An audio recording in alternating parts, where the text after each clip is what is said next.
साहिल गाउँपालिका वडा नम्बर 3 तुलीमा विद्युतको केन्द्रीय लाइन जोड्ने गरी उद्घाटन गरेको छ।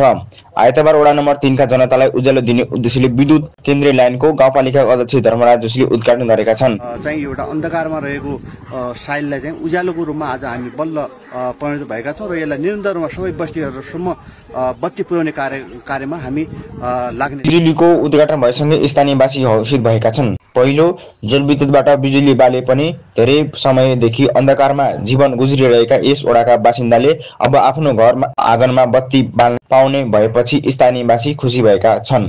त्यस्तै स्थानीय यदु नेपालीले विद्युत प्रास्थित ग्रामीण शैलीमा ठूलो परिवर्तन ल्याउने विश्वास व्यक्त गर्दै लामो समयपछि गाउँमा केन्द्रीय लाइन बिजुली पुगेपछि निकै खुसी लागेको बताए। अब हाम्रो यो वार्ड नम्बर 3 मा बच्चाहरूलाई पढाइको लागि सहज र गाउँका मान्छेहरूलाई पनि अँध्यारोबाट उज्यालोमा बस्नुको लागि धेरै राम्रो एउटा प्रभाव भएको हामीले देखेका छौँ सर। आज स्थानीय युवा मेघराज उपाध्यायले विगतका दिनमा पठन पाठनमा निकै समस्या खोज्नु परेको भन्दै गाउँमा केन्द्रीय लाइनको बिजुली पुगेपछि सबभन्दा बढी विद्यार्थीहरूलाई राहत मिल्ने बताए। स्कुलमा पढ्दाखेरि मेरो विद्यालयमा पनि लाइट थिएन अनि लाइटको धेरै समस्या आइरहन्थ्यो। कम्प्युटर क्लास पनि लिन सकिनँ। अहिले मैले अब मेरो गाउँमा केन्द्रीय लाइन आउँदाखेरि मलाई राम्रो खुसी लागेको छ।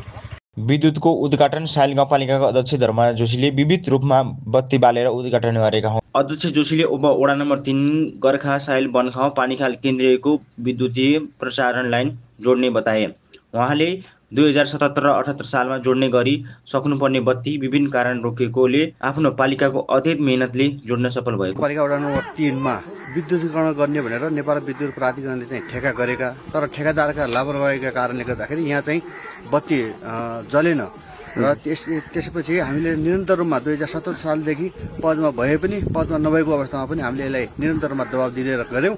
साहिल गाउँपालिकाको लागि र वडा नम्बर 3 गर्खा साहिलको लागि यो चाहिँ खुसीको कुरा हो। यहाँका मान्छेलाई धेरै ठुलो सहयोग मिलेको छ। विद्यार्थीहरूलाई स्कुलहरूमा यहाँका व्यवसाय गर्ने उद्योगहरूलाई। त्यसैगरी वडा नम्बर 3 का वडा अध्यक्ष एवं पालिकाका प्रवक्ता धर्मराज उपाध्यायले लामो समयदेखि सहज बत्ती बाल्ने स्थानीयको अभिलाष पूरा भएको बताउँदै उनले वर्षको सङ्घर्षपछि वडाभित्र बत्ती बाल्नु वडाको लागि ऐतिहासिक दिन समेत भएको बताए। यसको निमित्त धेरै ठुलो सङ्घर्ष साहिल गाउँपालिका अध्यक्ष धर्मराज जोशीज्यू, त्यस्तै उपाध्यक्ष निर्मला बोहरा ओलीज्यू, प्रमुख प्रशासकीय अधिकृत बद्रीनाथ पोखरेलज्यू लगायत हाम्रो सम्पूर्ण टिम कार्यपालिकाको सम्पूर्ण टिमले बारम्बार यस कुरालाई घचघच्याइरह्यो र अन्ततः हामीले जुन प्रतिफल पाउनुपर्ने थियो त्यो प्रतिफल आज साहिल गाउँपालिका वडा नम्बर 3 का जनताको निमित्त यो साह्रै ऐतिहासिक जीवनको खुसीको क्षण चाहिँ प्राप्त भएको छ। यथाशीघ्र अब यो बर्खायामको समय पनि छ। सामग्रीहरू ल्याउन लैजान ढुवानी गर्नुको निमित्त निकै कठिनाइ छ।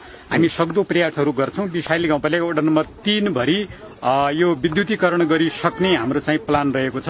अब गाउँका जनसमुदायले पनि आफ्ना घरमा नयाँ प्रकारको वायरिङ गरिदिने विद्युत को निमित्त काम गरिरहेका साथीहरूलाई एकदम सहयोग गरिदियो भने हामी तत्कालै 1-2 महिनाको अन्तरमा सबैको घरमा यो बत्ती बालिसक्ने। उक्त बिजुलीबाट वडा नम्बर 3 का 611 भन्दा बढी घर परिवार लाभान्वित हुने अध्यक्ष उपाध्यायले जानकारी दिएका छन्।